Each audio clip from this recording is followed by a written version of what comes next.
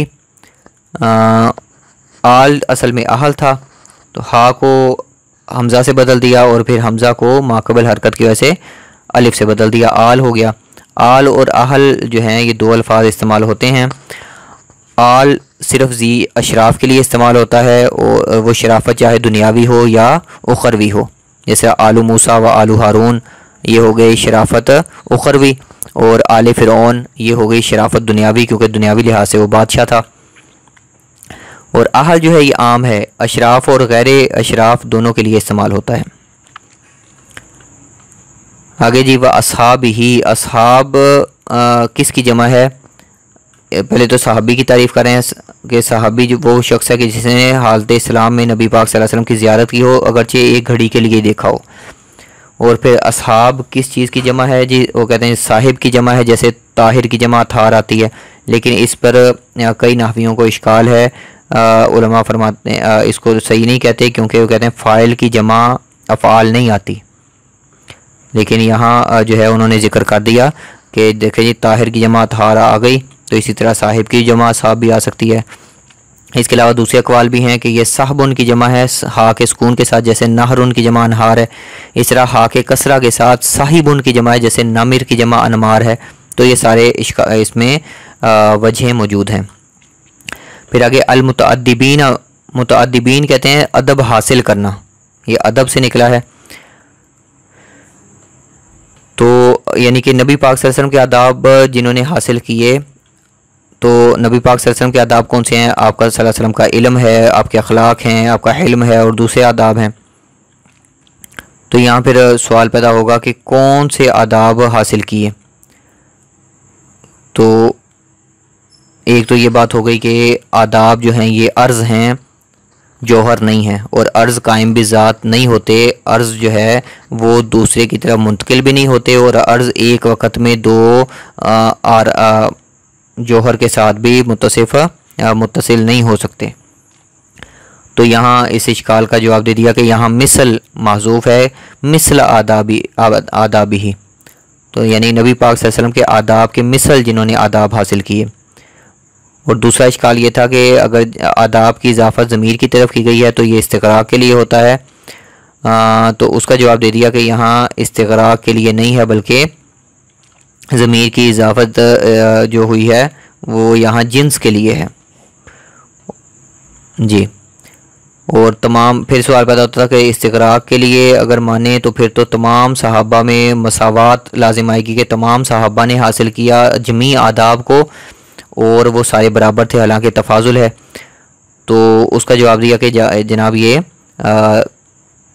جنس کے لیے ہے، یعنی آداب حاصل کرنے میں، نفس آداب حاصل کرنے میں سارے برابر تھے، ہاں اس کے پھر مقدار میں کمی زیادتی ہے کہ کسی نے زیادہ آداب حاصل کیے، کسی نے کم آداب حاصل کیے۔ اور دوسرا جمیع آداب اگر مراد لیں تو اس میں پھر اشکال پیدا ہوتا ہے کہ نبی پاک صلی اللہ علیہ وسلم کے بہت سے آداب جو تھے وہ آپ صلی اللہ علیہ وسلم کے ساتھ خاص تھے، مثال کے طور پر نبوت بھی ایک ادب ہے۔ تو اس کا جواب دیا کہ یہ استغراق کے لیے نہیں بلکہ جنس کے لیے ہے، اور اس میں فاعل ہے، اور اس پہ فاعل پر جو الف لام ہے یہ الذی کے معنی میں ہے۔ آگے جی لفظ آ گیا اما بعدو، تو اما بعدو کی تحقیق کریں۔ اما جو ہے لفظ یہ مہما ہے اصل میں، اور یہ پوری عبارت تھی مہما یکم من شیء فی الدنیا بعد البسملۃ فہذہ، تو یہ پورا جو جملہ شرطیہ تھا اس کو حذف کر دیا گیا۔ پھر جو مہما ہے اس کلمے کو بدل دیا گیا، اس میں جو ہا ہے اس کو الف سے بدل دیا تو ما ہو گیا، اور پھر میم الف میم حمزہ میم الف میم الف، اور پھر جو میم الف اور میم کے آپس میں حمزہ، یہ جو حمزہ ہے میم کے بعد، پہلے میم کے بعد، ان دونوں کا آپس میں انقلاب کر دیا قلب مکانی، یعنی میم کو الف کی جگہ پر لے آئے، الف کو میم کی جگہ پر لے آئے، تو یہ ام اور ما ہو گیا، اور پھر اس میں دونوں میم مدغم ہو گئے، ادغام ہو گیا، تو اما بن گیا، مہما سے اما، اصل میں یہ مہما تھا۔ یہ آگے ساری جملہ شرطیہ جو ہے محذوف کر دیا، حذف کر دیا، اور اسی طرح بعد البسملہ تھی، اس کا مضاف الیہ بھی حذف کر دیا۔ جب مضاف الیہ قبل اور بعدو کا محذوف ہوتا ہے تو یہ اس میں غیر متمکن بن جاتے ہیں، قبل اور بعدو ان کے اینڈ پہ پیش آتی ہے آخر میں جی۔ اس کے بعد آ گیا اما بعد فہذہ، حاضی لفظ استعمال کیا، تو حاضی اس میں اشارہ ہے، اس میں اشارہ سے مشارن الیہ کون ہے، یہ سوال پیدا ہوتا ہے، مشارن الیہ کون ہے؟ یا تو الفاظ ہیں، یا نقوش ہیں، یا معنی ہیں، یا یہ سب کچھ ہے۔ تو اس کا جواب دے رہے ہیں کیونکہ یہ تینوں درست نہیں ہیں، کیونکہ ابھی کتاب تو لکھی نہیں، کتاب تو ابھی لکھنی باقی ہے، ابھی تو مقدمہ لکھ رہے ہیں، تو پھر حاضی سے اشارہ کس چیز کی طرف کیا گیا؟ نہ الفاظ موجود ہیں، نہ نقوش موجود ہیں، اور نہ ہی معنی موجود ہیں۔ تو اس کا جواب دیا کہ خطبہ دو طرح کا ہوتا ہے، ایک خطبہ الحاقیہ یعنی کتاب پہلے لکھ دی اور خطبہ اس کا بعد میں لکھا، تو اگر یہ خطبہ الحاقیہ ہو تو کسی قسم کا اعتراض نہیں بنتا، کیونکہ پھر ہو جائے گا کہ جو کچھ اس کتاب میں لکھ دیا ہے، الفاظ، معنی، نقوش، سب مراد ہیں، مشارن الیہ ہیں۔ اور اگر یہ خطبہ ابتدائیہ ہو، یعنی پہلے خطبہ لکھا اور بعد میں کتاب لکھی، تو اس صورت میں جو اشکال ہوگا اس کا جواب یہ ہے کہ یہ جو الفاظ، معنی اور نقوش ہیں وہ مصنف کے ذہن میں، ماتن کے ذہن میں اس طرح مستحضر تھے کہ کل موجود ہو گئے، گویا کہ وہ خارج میں بھی موجود ہیں تو اس لیے اعتراض ختم ہو گیا۔ فوائد جو ہے فائدہ کی جمع ہے، اردو میں بھی ہم فوائد، فائدہ استعمال کرتے ہیں۔ وافیتن اس میں فاعل ہے اور یہ فوائد کی صفت واقع ہو رہا ہے، اس کا مطلب ہے کثیرت تامہ، بہت زیادہ فائدے، تو ترجمہ اس کا ہو جائے گا اما بعد، بہرحال حمد و صلوات کے بعد، فہذہ فوائد وافیہ، یہ کثیر اور تام فائدے ہیں، بحل مشکلات الکافیہ، کافیہ کے مشکل مقامات کے حل میں۔ ذکر کر رہے ہیں بحل، یہاں با جو ہے حرف جر، یہ فی کے معنی میں، فی حل مشکلات الکافیہ، کافیہ جو ہے یہ کتاب کی صفت ہے، اور الکافی کتاب مذکر، اور یہ الکافی تھا، تا اس میں مبالغے کے لیے ہے، اور یا اس میں کہیں گے کہ یہ وصفیت سے اسمیت کی طرف منتقل کرنے کے لیے تا مبالغے کی اس میں لگا دی، تو یہاں یہ اعتراض کوئی نہیں کر سکتا کہ کتاب مذکر تھی اور اس کی صفت کافیہ کیسے آ گئی، کیونکہ کافیہ اب علم بن گیا ہے اس کتاب کا۔ اسی طرح للعلامہ المجتہد، جی عبارت دیکھ لیتے ہیں، فی بحل مشکلات الکافیہ للعلامۃ المجتہری فی المشارق والمغارب، ایسے علامہ کے لیے جو مشرق و مغرب میں مشہور ہیں، تو علامہ جو ہے یہ علم سے ہے، اور یہ مبالغے کا صیغہ ہے، اس میں تا مبالغے کی ہے، اور اس کے بعد جی یہاں بھی یہ مشتہر جو ہے وہ یہ بھی مبالغے کا صیغہ ہے۔ علامہ اور مشتہر موصوف صفت ہیں، تو یہاں یہ اعتراض نہیں ہوگا کہ یہاں تذکیر و تانیث میں مطابقت نہیں ہے، کیونکہ علامہ جو ہے یہ بھی مذکر ہے،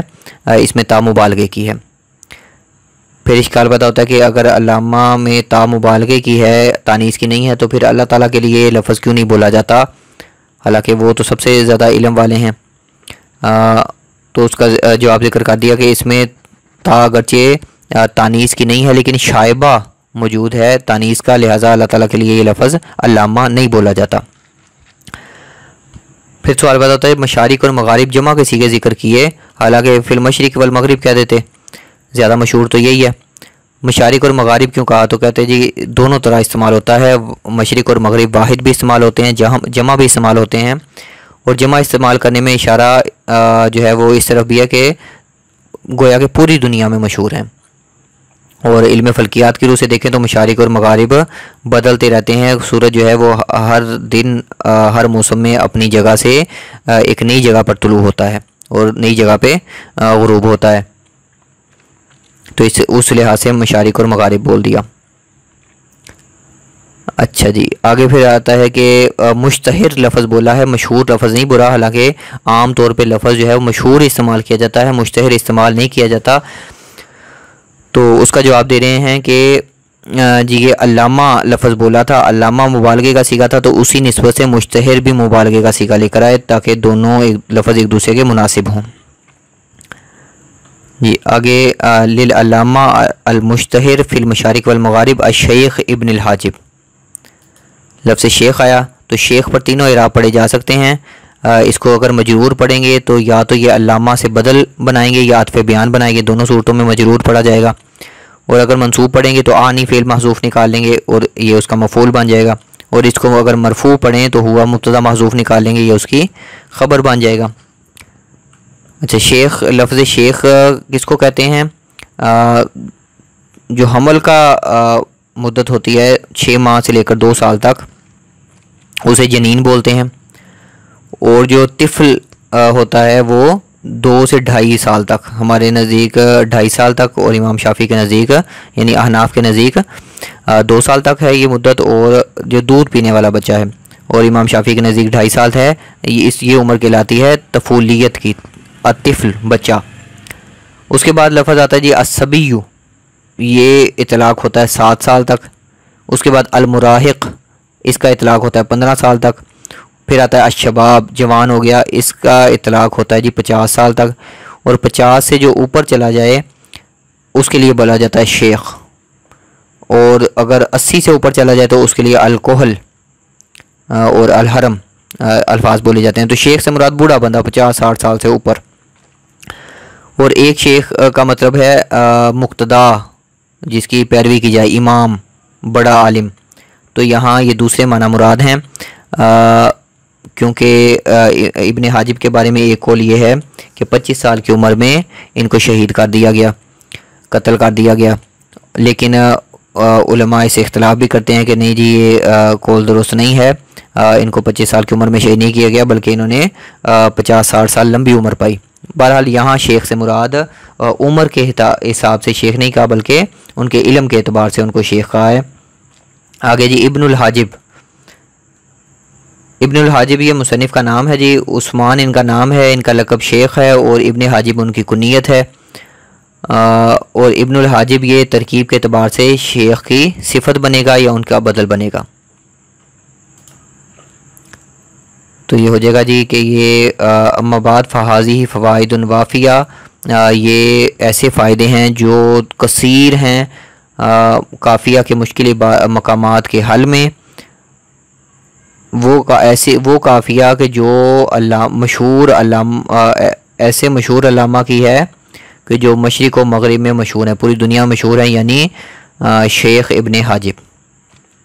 آگے ان کے لیے دعائیہ کلمات ذکر کریں، تغمدہ اللہ بغفرانہ، تغمدہ کہتے ہیں ستر، چھپانا،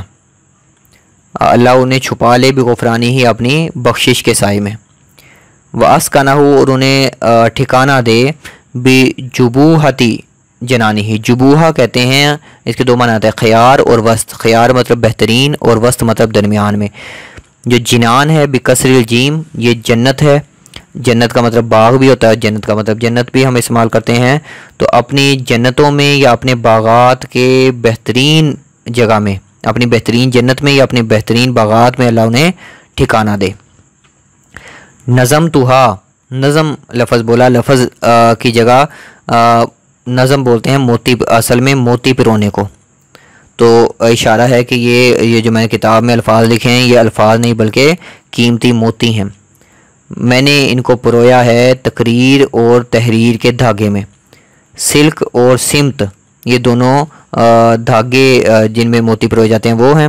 سلک اس دھاگے کو کہتے ہیں جس میں موتی پروئے جائیں گے، اور سمت وہ دھاگا ہے جس میں موتی پروئے گئے، تو مترادف استعمال ہوتے ہیں، یعنی تقریر اور تحریر کے دھاگے میں نے اسے پرویا ہے اس کتاب کو، للولد العزیزی اپنے پیارے بیٹے کے لیے، بیٹے کا نام ضیاء الدین ہے، اور ضیاء الدین ان کا لقب ہے، یوسف ان کا نام ہے۔ آگے ان کے لیے دعائیہ کلمات ذکر کریں، حافظہ اللہ، اللہ ان کی حفاظت کرے، سبحانہ یہ اللہ کی صفت ہو گئی، ان موجبات تلہفی و تعسفی، غم اور افسوس کے موجبات سے ان کی حفاظت کرے۔ تلہف اور تعسف یہ دو الفاظ ہیں، بعض کے نزدیک یہ مترادف ہیں، بعض کے نزدیک تلہف بولتے ہیں اگر کوئی واجب چھوٹ جائے اس پر جو غم اور افسوس ہوتا ہے، اور تعسف بولتے ہیں اگر کوئی مکروہ یا گناہ کا کام ہو جائے اس پر جو غم افسوس ہوتا ہے، اور بعض اس کے الٹ کہتے ہیں کہ تلہف جو ہے وہ کسی غم یا مکروہ چیز کے ارتکاب کی وجہ سے، کسی مکروہ چیز کے ارتکاب پر جو غم افسوس ہے، اور تعسف ہے جو کسی واجب کے چھوٹ جانے پر ہے۔ بہرحال مترادف الفاظ یہ استعمال ہوتے ہیں، غم اور حزن اور تعسف یعنی افسوس کے، تو ہر اس چیز سے بچائے جو غم کو تعسف کو واجب کرتی ہے۔ یہ اپنے بیٹے کے لیے انہوں نے دعائیہ کلمات کہے، وَسَمَّيْتُهَا اور میں نے اس کا نام رکھا اس کتاب کا، بالفوائد الضیائیہ، فوائد ضیائیہ، فوائد فائدہ کی جمع پہلے گزر چکا، اور ضیائیہ یہ نسبت ہے ضیاء الدین کی طرف، لِأَنَّهُ لِهَذَا الْجَمْعِ وَالتَّعْلِيفِ كَالْعِلَّةِ الْغَائِيَةِ کیونکہ وہ اس کتاب کے جمع اور تالیف میں علت غائیہ کی طرح ہیں۔ علت جناب چار طرح کی ہوتی ہے، مثال کے طور پہ ہم نے لکڑی کا ایک میز بنایا، تو سب سے پہلے جو جس بندے نے بنایا علت فاعلی کہلائے گا، بڑھئی، ترخان، اور اس کے بعد جس چیز سے بنایا مادی، علت مادی کہلاتی ہے، مثلا لکڑی، اس کے بعد جو وہ صورت حاصل ہوتی ہے چیز بننے کے بعد تو وہ علت صوری، میز تیار ہو گیا، اور علت غائیہ ہوتا ہے اس کا جو مقصود ہے میز بنانے کا، وہ استعمال کس کام میں ہوگا، وہ علت غائیہ۔ تو یہ کتاب جو مقصود کس کے لیے تھی؟ کتاب کا مقصود کیا تھا؟ ضیاء الدین مقصود تھے، اب ان کا بیٹا، تو اس لیے وہ علت غائیہ ہیں۔ لیکن یہاں اشکال ہوتا ہے کہ علت غائیہ جو ہوتی ہے وہ تو جب چیز بننے کے بعد میں موجود ہوتی ہے، پہلے موجود نہیں ہوتی، تو ضیاء الدین تو پہلے سے موجود ہے، اس لیے مصنف نے علت غائیہ نہیں کہا بلکہ کہا کل علت الغائیہ، علت غائیہ کی طرح ہے۔ آگے پھر اپنی کتاب کے لیے دعا کر رہے ہیں کہ اللہ نفعہ اللہ بہا تعالی بہا وسائر المبتدین من اصحاب تحصیل، کے علم حاصل کرنے والوں میں سے جو مبتدین ہیں، علم کی ابتدا کر رہے ہیں نحو کی، تو اللہ تعالیٰ ان سب کو نفع دے اس کتاب کے ذریعے سے۔ وما توفیقی الا باللہ، اور میری توفیق نہیں ہے مگر اللہ ہی کی طرف سے۔ پیچھے جو ذکر کیا کہ میں نے یہ الفاظ نہیں بلکہ موتی پروئے ہیں، تو اس میں ایک اس ڈر سے کہ کہیں یہ تکبر نہ ہو جائے، فوراً اپنے اللہ تعالیٰ کی طرف رجوع کیا کہ یہ اپنی طرف سے نہیں میں نے کیا بلکہ یہ اللہ ہی کی توفیق سے ہوا ہے۔ وہ حسبی و نعم الوکیل، وہ حسبی وہ میرے لیے کافی ہے، اور نعم الوکیل وہ بہترین کارساز ہے۔ اب یہاں یہ سوال پیدا ہوتا ہے کہ نعم الوکیل کا عطف کس پر ہے؟ وہو حسبی پر۔ تو اگر وہو حسبی پچھلے جملے پر عطف کریں گے تو نعم الوکیل جو یہ جملہ انشائیہ ہے، اور جملہ انشائیہ کا عطف جملہ خبریہ پر درست نہیں ہے۔ اور اگر نعم الوکیل کا عطف کریں صرف حسبی پر تو حسبی مفرد ہے اور نعم الوکیل یہ جملہ ہے، تو یہ بھی عطف درست نہیں ہوگا، تو اس کا جواب دیتے ہیں حسبی پر ہی عطف ہے، اور حسبی یہاں جو مفرد نہیں بلکہ یحسبنی کے معنوں میں ہے، اللہ ہی مجھے کافی ہے۔ تو لیکن پھر بھی ایک اشکال تو پھر بھی باقی رہے گا کہ یحسبنی جملہ خبریہ ہے اور یہ نعم الوکیل جملہ انشائیہ ہے، تو انشائیہ کا عطف درست نہیں ہے خبریہ پر، تو کہتے ہیں یحسبنی کے معنوں میں ہوگا تو پھر بھی جملہ خبریہ ہی ہوگا۔ اس کا جواب ہے دیتے ہیں شارحین کہ حسبی جو ہے صورت کے اعتبار سے یحسبنی اگرچہ جملہ فعلیہ ہے لیکن وہ اصل میں دعا ہے، اور دعا انشائیہ ہوتی ہے، لہٰذا کوئی اشکال والی بات یہاں نہیں ہے۔ تو یہاں تک فوائد ضیائیہ شرح ملا جامی کا جو خطبہ تھا وہ مکمل ہو گیا، جس میں انہوں نے ماتن رحمۃ اللہ علیہ نے اپنے سبب تالیف ذکر کی کہ میں نے یہ کتاب کس لیے لکھی ہے۔ آگے علم سے کافیہ کی عبارت شروع کر رہے ہیں، اس کی تشریح شروع کر رہے ہیں، انشاءاللہ اگلے سبق میں پڑھیں گے۔ اس کے ساتھ ہی آج کا سبق اختتام پذیر ہوا۔ اللہ تعالیٰ سے دعا ہے کہ اللہ تعالیٰ اپنی بارگاہ میں اس کاوش کو قبول فرمائے۔ آپ حضرات سے درخواست ہے کہ چینل کو سبسکرائب کر لیں تاکہ آئندہ آنے والے اسباق آپ تک پہنچتے رہیں۔ سبق میں کسی قسم کی دشواری ہو، سمجھ نہ آئی ہو تو بلا جھجک کمنٹ کر سکتے ہیں، مجھ سے رابطہ کر سکتے ہیں واٹس ایپ کے ذریعے، ای میل کے ذریعے، یا اسی ویڈیو کے کمنٹس میں۔ اور میری طرف سے کوئی لغزش ہو گئی ہو، کوئی سبقت لسانی ہو گئی ہو، پڑھانے میں کوئی غلطی ہو گئی ہو تو اس پہ مجھے ضرور مطلع فرمائیں۔ اللہ آپ کا حامی و ناصر ہو۔ اگلے سبق کے لیے اجازت دیجیے۔ السلام علیکم ورحمۃ اللہ وبرکاتہ۔